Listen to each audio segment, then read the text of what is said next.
Shalom, chers internautes, bienvenue à votre tout nouveau numéro, à vous le micro.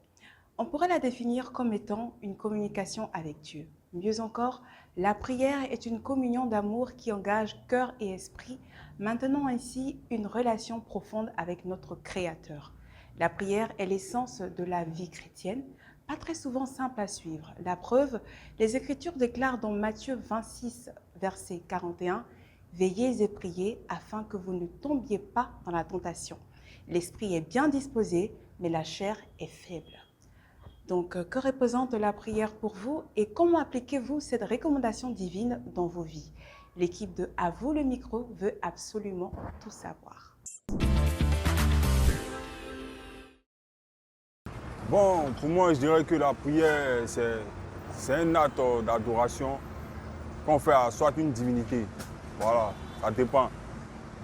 Ça peut être sur le plan christianisme, c'est-à-dire une prière au plan christianisme ou musulman ou bouddhiste, peu importe. Voilà. Bon, pour moi, la prière, c'est parler à Dieu. La prière fortifie l'âme. Ça nous permet de nous rapprocher de Dieu. Selon moi, la prière, c'est le moyen de communication par lequel on parle au Seigneur. Donc, en tant que chrétien, c'est un moyen de communication par lequel on peut parler à notre Dieu. Je pense que la prière, pour moi, c'est s'adresser à son Dieu qu'on prie. Voilà, prier pour moi, pour moi, c'est communiquer, c'est entretenir une relation avec le Dieu suprême, qu'on prie, en qui on croit, en qui on a foi. La prière, d'abord, c'est d'abord croire en Dieu d'abord. Parce qu'on ne peut pas parler de prière sans croire. C'est une croyance. Il faut d'abord croire à la divinité qu'on adore. D'abord, avant de parler de la prière. Voilà, la prière, c'est adorer son Seigneur, c'est adorer Dieu. Comme nous les musulmans on le fait, c'est adorer Allah. Bon, selon moi, la prière, c'est de demander quelque chose à Dieu. Et aussi, certaines choses, de se faire pardonner. Aussi, bon, vraiment, pour moi, c'est ça.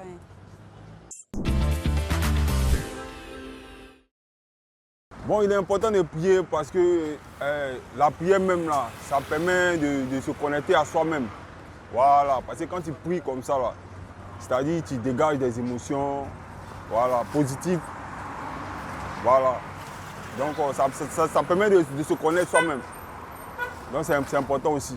Pour nous par exemple qui sommes chrétiens par exemple là, je dirais que lorsqu'on prie notre Seigneur Jésus-Christ par exemple, voilà, ça nous permet de rester en connexion avec lui. Voilà, ça nous permet de rester en connexion avec lui en fonction de ce qu'il nous enseigne dans la Bible. Voilà, donc prier c'est important. Voilà, en tout cas pour nous les chrétiens, c'est important de prier. Et ça nous permet d'avoir le moral vraiment posé quoi. Voilà, ça nous permet d'avoir le moral posé et puis de savoir ce qu'on veut faire dans la vie, c'est important. Bon, il est important de prier, c'est comment on appelle, je ne sais pas, c'est être reconnaissant envers notre Créateur et puis lui demander chaque jour des grâces. Selon moi, il est important pour un chrétien d'avoir une vie de prière parce que la prière, c'est l'essence même du chrétien. Est-ce que tu peux te lever sans prendre ton téléphone pour scroller, pour voir ce qui se passe? Non, tu ne peux pas faire ça. Donc on a besoin de la prière, on a besoin de prier chaque jour pour pouvoir parler à Dieu, ne serait-ce que pour lui dire merci, lui demander pardon et lui demander de lui confier notre journée. Je pense qu'il est important de prier parce que la prière, on peut dire c'est la nourriture spirituelle. De la même manière dont pour moi on nourrit son corps physique d'aliments, c'est de la même manière qu'il faut nourrir aussi l'esprit. Donc prier, pour moi ça donne l'énergie, en même temps à l'esprit aussi qu'il faut pour vivre aussi. Bon, il est important d'avoir une vie de prière, d'abord pour soi-même. On ne prie pas pour quelqu'un d'autre, on prie pour soi-même. Il est très important d'avoir une vie de prière, afin d'avoir le salut personnel, d'avoir aussi le paradis. Et puis on prie pour soi, on ne peut pas prier, on prie pour soi-même. Donc c'est personnel. Il est important de prier parce que Christ s'est donné à la croix pour nous. Bon, sinon, moi, je dirais que pour rendre sa prière efficace, c'est d'abord, comment on appelle ça, cultiver cette habitude-là. Voilà, parce que c'est une habitude. C'est une habitude qu'on s'habitue à ça, quoi, en fait. Voilà, on se procure, quoi. Voilà, donc c'est une habitude qu'il faut faire. Pour rendre sa prière toujours efficace, il faut toujours s'habituer à ça. Il faut toujours pratiquer ça chaque jour. Voilà, c'est très important. Bon, moi, je pense qu'on doit prier avec foi, hein, avec la foi. Quel que soit ce que nous vivons, il ne faudrait pas que nous cessons de prier. Nous devons toujours être proches de Dieu, quelles que soient les difficultés de la vie. Pour moi, pour rendre la prière plus efficace, déjà, il faut être sincère. Et puis, il faut se surpasser. C'est-à-dire, si j'ai fait 15 minutes aujourd'hui, demain, je dois pouvoir faire 30 minutes. Je ne me rappelle plus trop du passage, mais il y a un passage où Jésus a dit à Pierre, je pense, vous n'êtes pas capable de prier 1 heure avec moi. Ça veut dire qu'il y a un objectif à atteindre dans la prière. Tu dois te surpasser. Tu ne dois pas rester statique. Tant tu as tes objectifs financiers, tes objectifs, je veux dire, dans certains domaines de ta vie, tant aussi tu dois avoir des objectifs dans le spirituel. Donc tu dois avoir des objectifs dans la prière. Moi, je pense que déjà, c'est déjà avoir une prière régulière, prier régulièrement, prier avec foi. Et puis, je pense aussi, ce qui vient je pense aussi au fond, ce qui vient du cœur aussi. Ce qui vient du cœur, il faut prier, prier avec le cœur en paix. C'est très important aussi, je pense. C'est si aujourd'hui on vit, c'est par sa grâce. Donc par reconnaissance envers lui, on doit l'adorer à tout moment. Tout en suivant les prescriptions des livres saints, tout en suivant les prescriptions divines. Si tu es chrétienne, tu pries conformément à la Bible. Si tu es musulman, tu pries selon les critères de la prière, selon le Saint-Coran. Voilà.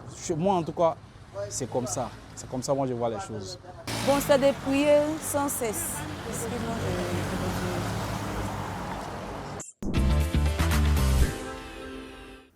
Nous sommes de retour au studio, nous avons bien pris acte de tout ce qui a été dit.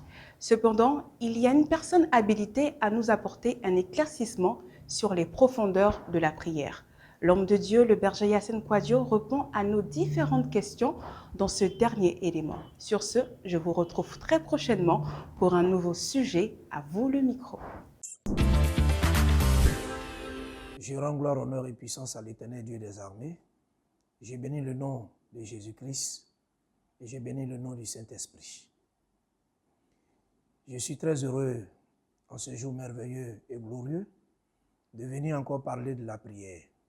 Que le nom de l'Éternel soit béni à jamais. Bon, pour parler de la prière, c'est un sujet qui est vraiment vaste. On va demander l'appui de notre Seigneur, l'Éternel Dieu des armées, pour nous aider véritablement à pouvoir développer ce thème d'aujourd'hui. Mais pour commencer, on va d'abord lire un passage, ou je dirais plusieurs passages, qui vont nous aider véritablement à être éclairés. Luc 22, à partir du verset 31. Le Seigneur dit, Simon, Simon, Satan vous a réclamé pour vous cribler comme le froment.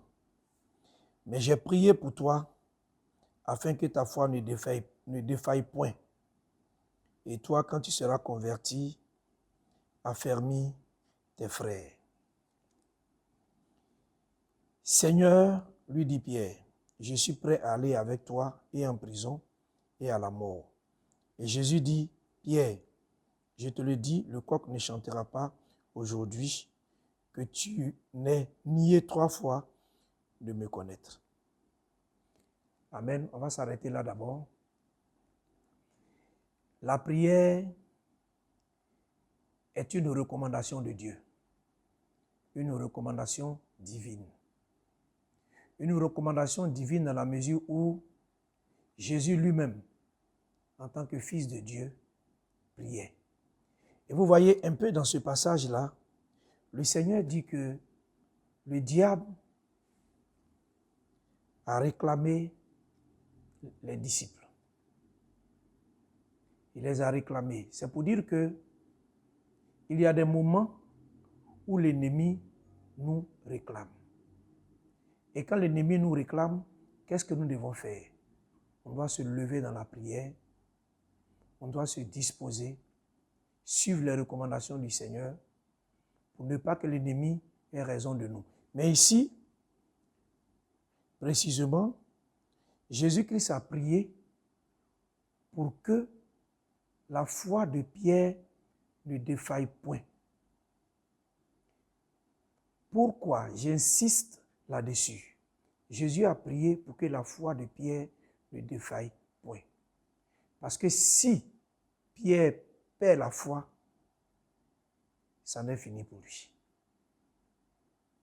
Et si le Seigneur Jésus-Christ, dans ses propos ici, dit « J'ai prié pour que ta foi ne défaille point », c'est-à-dire que l'élément essentiel que Jésus devait toucher pour que Pierre reste équilibré, c'était sa foi. Parce que le but du diable, c'est de nous détourner. Et s'il réussit à atteindre notre foi, c'est fini pour nous. Il réussit à nous avoir. Mais tant que la foi tient, quel que soit ce qui peut arriver, on va toujours tenir, même si on succombe, on va toujours tenir. Parce que vous voyez que la suite ici, on dit, et Jésus dit Pierre, le 33, le verset 33 dit, Seigneur, lui dit Pierre, je suis prêt à aller avec toi en prison et à la mort. Et Jésus dit, Pierre, je te le dis, le coq ne chantera pas aujourd'hui, que tu n'aies nié 3 fois de me connaître. Il leur dit encore, quand je vous ai envoyé sans bourse, sans sac et sans souliers, avez-vous manqué de quelque chose? Il répondit, de rien. Et il leur dit, maintenant, au contraire, que celui qui a une bourse la prenne et que celui qui a un sac le prenne. Également, que celui qui n'a point d'épée vende son vêtement et achète une épée. Car je vous le dis, il faut que cette parole qui est écrite s'accomplisse en moi. Il a été mis au nombre des malfaiteurs et ce qui me concerne est sur le point d'arriver. Il dit, Seigneur, voici 2 épées, et il leur dit, cela suffit. Je montre ici l'importance même de la prière. Vous voyez que le Seigneur a touché une partie importante. Je reviens encore là-dessus. Cette partie importante que le Seigneur a touchée, c'est la foi de Pierre. Et nous, les chrétiens, on ne peut être équilibré que lorsque notre foi est solide, lorsque notre foi ne vacille point et lorsque notre foi tient bon face à l'ennemi. Il est important de prier parce que quand tu lis la suite du message, bien du test, dans le Luc 22, verset 39, on dit « Après être sorti, il alla selon sa coutume à la montagne des Oliviers, ses disciples le suivirent. » Ici, on dit Jésus est allé selon sa coutume à la montagne des Oliviers et les disciples l'ont suivi. Quand Jésus fait allusion à la coutume ici, ce n'est pas la coutume des hommes, mais c'est la coutume divine, la coutume qui vient de Dieu, les recommandations qui viennent de Dieu. Et parmi ces recommandations-là, il y a la prière.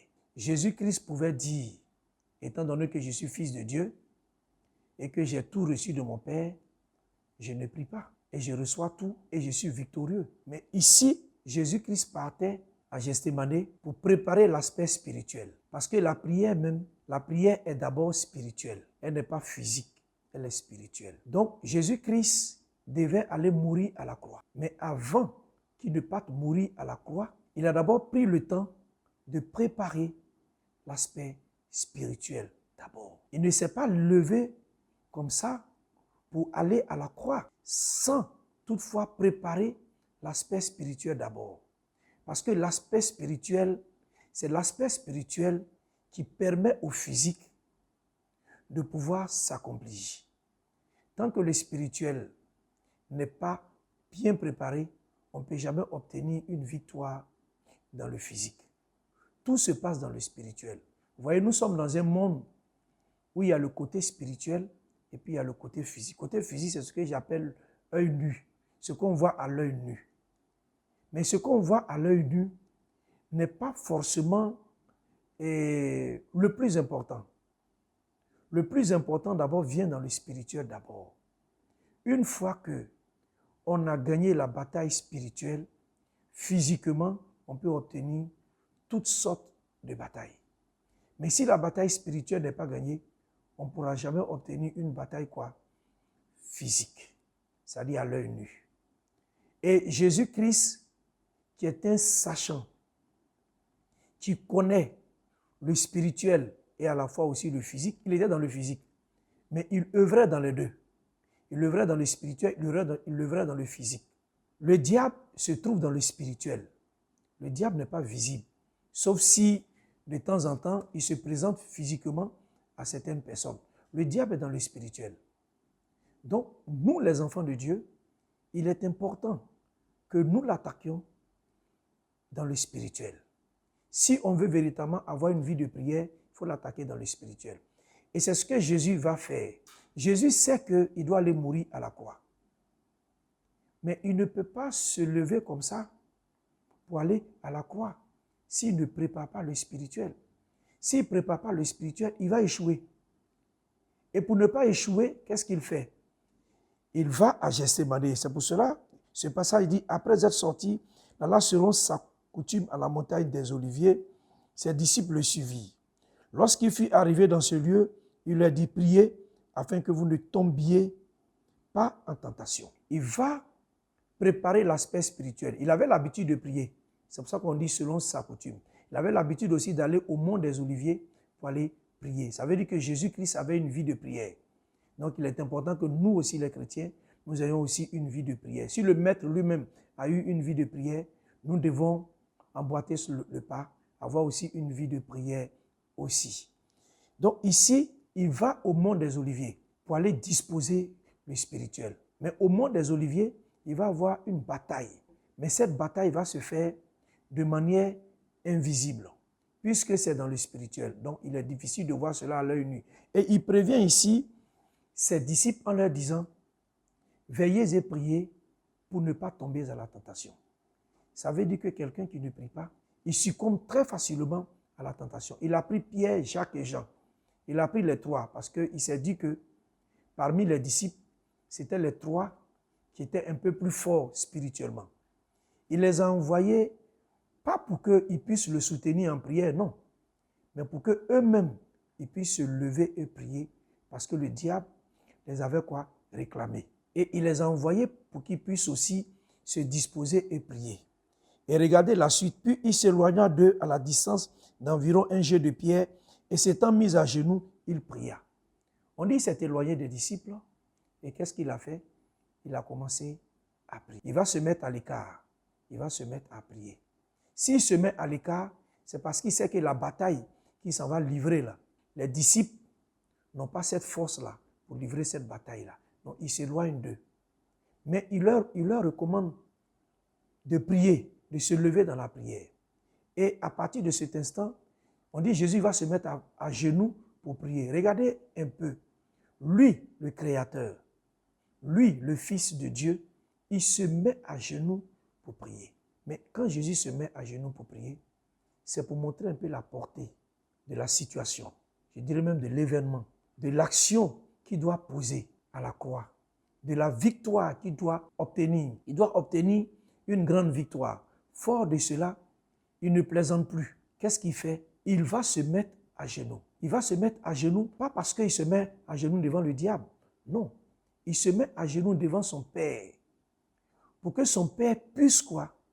Le soutenir davantage. Pour que son Père puisse l'entendre davantage. C'est en quelque sorte une forme d'adoration. Jésus s'étant mis à genoux, donne encore plus de force à la prière. Donc vous voyez, ce n'est pas toutes les prières qu'on fait étant assis, ou même étant couché, ou bien même étant debout. Il y a des prières où on a forcément besoin de se mettre à genoux. Jésus se met à genoux parce que cette situation est capitale. S'il échoue, c'est la perdition de l'humanité. Et fort de ce que cette situation est capitale et que c'est à cause de cette mission qu'il est venu sur la terre, parce que ici vous voyez que au départ, il a dit qu'il fallait que l'écriture s'accomplisse. Et c'est pour cela qu'il est venu dans le monde. Donc il n'avait pas droit à l'erreur, il ne devait pas échouer. Et fort de ce qu'il ne devait pas échouer, il devait prendre toutes les dispositions pour pouvoir réussir. Et pour prendre la meilleure disposition pour réussir, c'était de se mettre à genoux. Et Jésus se met à genoux pour prier, disant, Père, si tu le voulais, éloigne de moi cette coupe. Toutefois, que ma volonté ne se fasse pas, mais la tienne. Mais Jésus s'est mis à genoux pour s'adresser à son Père. Il a dit, Père, si c'est possible, éloigne de moi cette coupe. Mais non pas ma volonté, mais la tienne. C'est pour dire que c'était compliqué sur le Seigneur Jésus-Christ. C'est pour dire que même prier, ce n'est pas facile. Parce que Jésus sait pertinemment, il sait très bien que c'est pour cette mission qu'il vient. Mais quand il est rentré dans le spirituel et qu'il a vu le contenu de la souffrance, des difficultés, des attaques qu'il subissait, c'était compliqué sur lui. Et fort de ce que c'était compliqué et difficile sur lui, je dirais qu'ici, il allait un tant soit peu en négociation un peu avec son père. Il a dit, Père, si c'est possible, éloigne de moi cette coupe. Non pas ma volonté, mais la tienne. En temps normal, Jésus ne devait pas faire cette prière pour dire, éloigne de moi cette coupe, ce n'est pas possible. Puisque Jésus sait que c'est pour ça qu'il est venu dans le monde. Mais étant donné qu'il a vu la souffrance qu'il est en train d'endurer déjà, dans le spirituel déjà, il a compris que la réalité était là et que c'était difficile. Il demandait en quelque sorte un tant soit peu, un petit repli. Mais ce qui m'a marqué dans ce passage, Jésus a dit non pas sa volonté, mais la tienne, la volonté de son Père. C'est pour dire que Jésus dit, je sais que c'est difficile, je sais que c'est compliqué, même si je suis dans une position un tant soit peu de faiblesse, mais Père, ne regarde pas la faiblesse dans laquelle je me trouve, mais fasse en sorte que ta volonté s'accomplisse. C'est-à-dire, il ne faut pas annuler cette recommandation que tu m'as donnée. Soutiens-moi, aide-moi à aller jusqu'au bout. Même si c'est difficile en ce moment précis pour moi, mais je ne vais pas m'en tenir compte aux difficultés, mais je vais tenir compte des recommandations que toi tu m'as données. C'est pour dire que, étant donné que le monde est spirituel avant d'être physique, il fallait que Jésus gagne la bataille spirituelle. Et cette bataille spirituelle s'est passée à Gethsémani.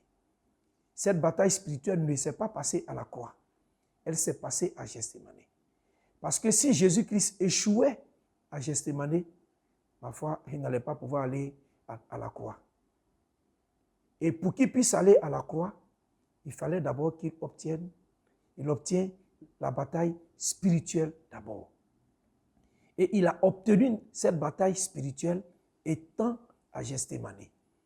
C'est pour dire que nous aussi, nous les chrétiens, Jésus nous instruit pour nous dire qu'il y a une bataille spirituelle qu'on doit d'abord obtenir avant d'obtenir les batailles physiques. Que le spirituel prime sur le physique. Et tant que nous n'allons pas nous lever pour prier, pour obtenir les batailles spirituelles, on ne pourra jamais obtenir une bataille physique. Bien de fois, nous échouons lamentablement, physiquement, parce que le spirituel n'est pas disposé véritablement. C'est à nous de disposer le spirituel. C'est à nous de prendre le dessus dans le spirituel. Satan œuvre dans le spirituel. Dieu aussi se trouve dans le spirituel. Mais il est important que nous obtenons la victoire dans le spirituel, parce que c'est le spirituel qui détermine le physique. Le monde a été d'abord créé spirituellement d'abord, avant que ça ne soit représenté physiquement d'abord. Donc il faut obtenir quoi? La bataille quoi? Physique, dans le spirituel, avant d'obtenir une bataille quoi? Physique, véritablement. Et regardez la suite. Il dit toutefois, mais toutefois, que ma volonté ne se fasse pas, mais la tienne. Alors un ange lui apparut du ciel pour le fortifier. Étant en agonie, il priait plus instamment et sa sueur devient comme des grumeaux de sang qui tombaient à terre. On dit étant en agonie. Quand on dit quelqu'un est en agonie, en quelque sorte, ça veut dire que la personne a perdu connaissance. Elle est en train de perdre connaissance. Elle est dans une situation seconde, dans un état second. Ça dit que c'était difficile, compliqué. Et la Bible même dit que la sueur qui sortait sur lui était comme des grumeaux de sang. C'est-à-dire que là, Jésus est en train de livrer une bataille féroce pour l'humanité. Parce que toutes les puissances des ténèbres s'étaient réunies ce jour-là contre Jésus seul. Il fallait que Jésus arrive à obtenir la bataille spirituelle pour que le physique puisse se mettre en place.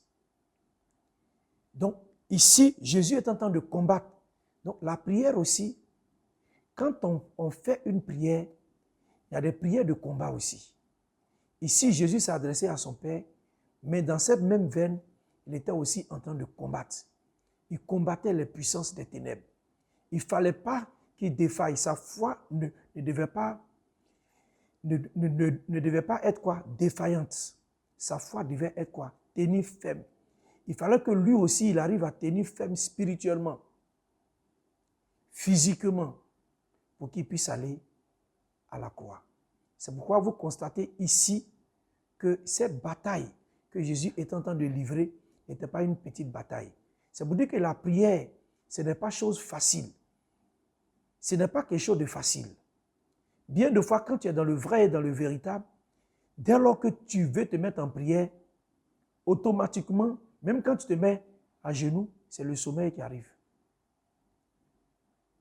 Ça dit, tu commences à devenir faible. C'est le sommeil qui arrive. Mais tout ça, ce sont des distractions. C'est pour dire que l'ennemi attaque. C'est pour montrer aussi que la faiblesse du diable se trouve aussi dans la prière. Parce que quelqu'un qui a une vie de prière, il prendra toujours le dessus sur l'ennemi. Et Jésus nous montre cet exemple pour dire que si nous voulons obtenir quelque chose physiquement, il est important qu'on prépare la chose sur l'aspect spirituel.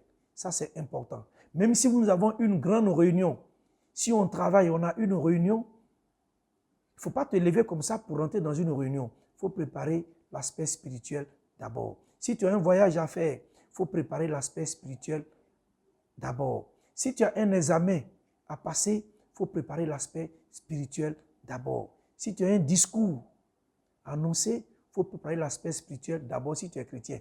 Parce que tu peux être dans la salle, si tu n'as rien préparé, tu peux être en face des mystiques, des gens qui vont te flécher et tu arrives, tu ne sais même pas ce que tu dois dire. Tu peux même perdre même ton latin. Tu peux même t'écouler dans la salle. Donc, quelle que soit la situation qui se présente à toi, il faut d'abord prendre le temps de préparer l'aspect spirituel. Quand tu prépares aussi l'aspect spirituel, tu ne rentres pas dans le découragement. Parce que tu deviens fort spirituellement pour affronter la situation. Jésus a préparé l'aspect spirituel. Il a été fort spirituellement pour préparer quoi? Le physique. Parce que la prière, c'est aussi le carburant. C'est le carburant de l'âme. La prière donne la force à l'âme de pouvoir tenir, de pouvoir résister face aux assauts de l'ennemi. Et quelqu'un qui est fort spirituellement, c'est quelqu'un aussi qui a une vie de prière. Et vous voyez que les sorciers là, les démons, les forces du mal et tout ça, comment un sorcier fait pour tuer quelqu'un? Il tue la personne spirituellement d'abord. Il réussit à capturer l'âme de la personne spirituellement d'abord, avant de prendre le dessus sur la personne physiquement. Et quand ils t'ont eu dans le spirituel, physiquement, tu es un tonneau vide. Ils vont t'avoir facilement. Celui qui ne prie pas, tant même qui vit, il est mort. Il faut prier pour obtenir la force et obtenir la vie. Même si tu es faible physiquement, mais si ton esprit est disposé, tu n'es pas faible. Tu es une personne forte. Mais nous sommes dans un monde où on combat tous les jours. Parce que ce monde n'est pas facile. Donc chaque jour que Dieu fait, c'est un combat pour les chrétiens. Pourquoi? Parce que nous vivons avec un dangereux bandit sur un même territoire. Et ce dangereux bandit qui ne s'avoue jamais vaincu est toujours là pour provoquer, pour attaquer, pour rôder comme un lion rugisseur. Fort de cela, qu'est-ce que nous devons faire? On doit lui résister. Mais on lui résiste comment? Le Seigneur dit, résistez au diable, il fuira loin de vous. On lui résiste comment? On lui résiste par la prière. C'est en se levant dans la prière qu'on peut lui résister. Mais la prière aussi qui a de l'efficacité, c'est la prière qui va dans le sens de la volonté de Dieu. Ça, c'est important. Parce que si la prière ne part pas dans le sens de la volonté de Dieu, tu vas tirer à côté. C'est quand la prière va dans le sens de la volonté de Dieu que quand tu orientes la prière, cette prière-là devient efficace. Mais comme je le disais, le chapitre de la prière est vaste. Il y a plusieurs types de prières. Il y a la prière d'intercession, il y a la prière de combat, il y a la prière de supplication, il y a la prière de repentance, il y a la prière d'adoration. Donc la prière, c'est un sujet qui est vaste. On aura le temps au fur et à mesure, en fonction des thèmes, on développera d'autres choses. Mais pour l'heure, je parle de manière générale. Pour dire que Jésus-Christ a disposé le spirituel avant d'aller quoi? À la croix. Donc nous aussi, nous devons disposer aussi le spirituel dans n'importe quel type d'activité que nous faisons. Même si nous vendons au marché, si on est chrétien, on doit d'abord prier avant de se rendre dans le lieu. Pourquoi? Parce que dans un marché, il y a des forces occultes aussi qui sont là. Il y a des gens qui viennent avec d'autres forces. Des gens qui traitent avec les mystiques, les forces du mal, le diable et tout ça, pour que les affaires puissent prospérer. Si tu es un enfant de Dieu, que tu ne disposes pas le spirituel, ils vont t'assujettir. Il faut te lever et il faut prier. Il faut disposer le spirituel pour que ta marchandise puisse être écoulée, ta marchandise puisse quoi? Sortir. Même si tu as des magasins, tu as des affaires, même si tu as des restaurants, tu as des trucs, quel que soit ce que tu as, il faut disposer le spirituel. Parce que l'ennemi de nos âmes, ce voyou de Satan qui ne s'avoue jamais vaincu, il peut faire en sorte que ton magasin ne soit même pas vu. Et que ce soit les activités des autres qui sont vues. Donc il faut disposer le spirituel. Moi, en tant que fils de Dieu, au service de mon Père, je ne peux pas me lever pour aller faire une prédication sans disposer le spirituel. Je dispose d'abord le spirituel par la volonté de Dieu avant de me tenir sur la chair. Jésus lui-même priait toute la nuit, bien de fois, et il partait au-devant des âmes pour aller les enseigner et les guérir.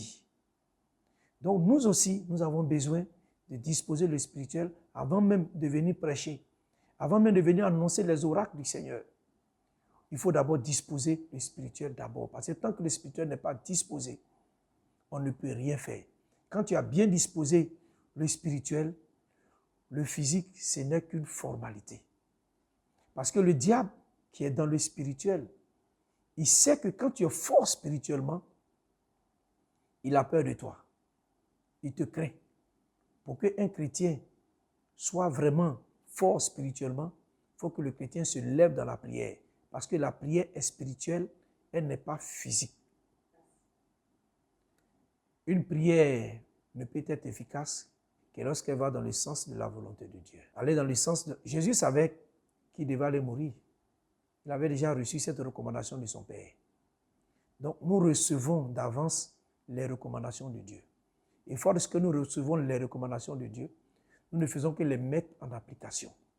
Et en les mettant en application, ça nous permet d'obtenir la victoire. En mettant une prière en application, c'est faire la volonté de Dieu. Vous voyez, dans le premier passage, Jésus a prié sur la foi de Pierre. Pierre s'est écoulé. Pierre s'est écoulé 3 fois. Mais le fait que Pierre se soit écoulé 3 fois, ce n'était pas là le véritable problème. Ce n'était pas ça la préoccupation de Dieu. La préoccupation de Jésus-Christ, c'était la foi de Pierre. Parce que Jésus pouvait dire à Pierre, tu ne vas pas t'écouler. Mais Pierre s'est écroulé. Donc, en tant qu'un homme, on peut s'écrouler. Mais le fait de s'écrouler ne veut pas dire que, même quand on tombe, ça ne veut pas dire que notre foi est touchée. Le plus important, c'est de ne pas faire tomber la foi. C'est de ne pas faire tomber la foi. Il faut que la foi soit préservée. Et ce qui préoccupait le Seigneur Jésus-Christ, c'était la foi de Pierre. Parce qu'on peut souvent faiblir, on peut dire des choses, on peut souvent même peut-être être un peu découragé par moment. Tout ça, ça fait partie des chutes de tous les jours. Mais notre foi nous maintient dans le Seigneur. De la sorte que quelles que soient les épreuves, quelles que soient les difficultés de la vie, nous arrivons toujours à aimer le Seigneur, à nous accrocher à Jésus-Christ et à ne point nous détourner de sa volonté. Donc il est important que nous persévérons. Notre foi doit persévérer dans le Seigneur. Donc quand nous prions, demandons au Seigneur de préserver notre foi, de rendre notre foi solide. Parce que tant que la foi est solide, les autres choses, ce sont des formalités. Si la foi reste solide là, tu vas tenir dans n'importe quelle situation. Et rien ni personne ne pourra te faire sortir de la volonté de Dieu tant que ta foi est préservée.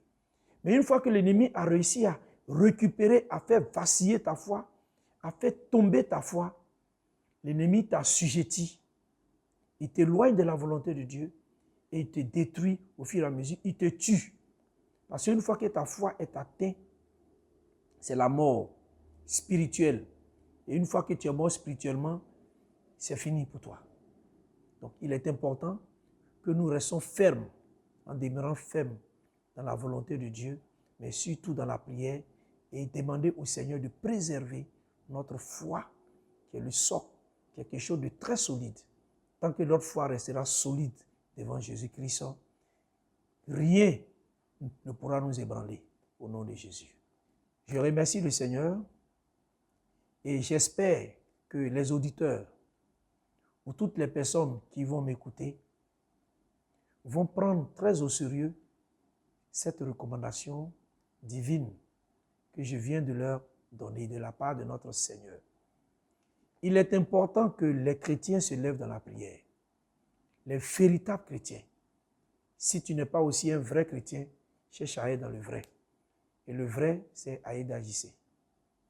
Je ne peux pas orienter les gens ailleurs que là où je sais que le Seigneur est présent, là où je sais que le Seigneur œuvre véritablement, là où je sais que le Seigneur parle, et là où je sais que le Seigneur a choisi et mandaté. Je vous exhorte à avoir une vie de prière véritable, mais la prière aussi ne peut être efficace que sur recommandation du Seigneur. Et cette recommandation, on ne peut l'obtenir véritablement que à Aïda JC. Que Dieu vous bénisse.